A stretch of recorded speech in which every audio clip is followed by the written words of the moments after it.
KOAH nedir?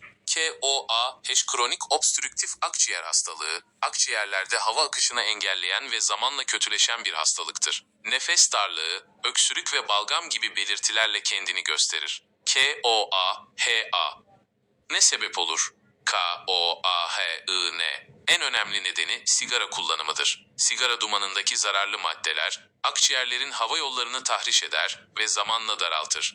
Diğer nedenler arasında pasif içicilik, sigara içmeyen ancak sigara dumanına maruz kalan kişilerde de KOAH riski artar. Mesleki maruziyetler, toz, kimyasal maddeler gibi solunan zararlı partiküller KOAH'a yol açabilir. Hava kirliliği, uzun süreli hava kirliliğine maruz kalmak da risk faktörlerindendir. Genetik yatkınlık, bazı genetik faktörler KOAH gelişme riskini artırabilir.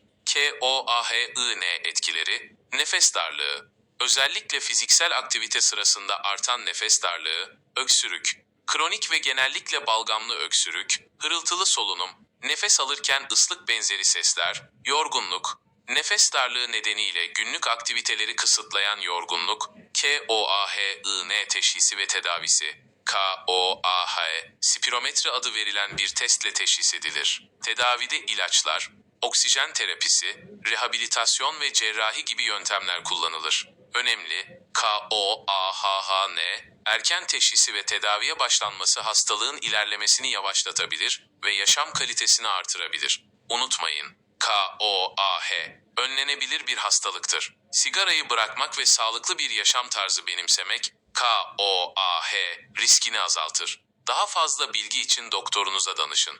Not: Eğer KOAH ile ilgili daha fazla görsel materyal görmek isterseniz bunu belirtiniz. Bu görseller KOAH hakkında daha iyi bir fikir vermenize yardımcı olacaktır.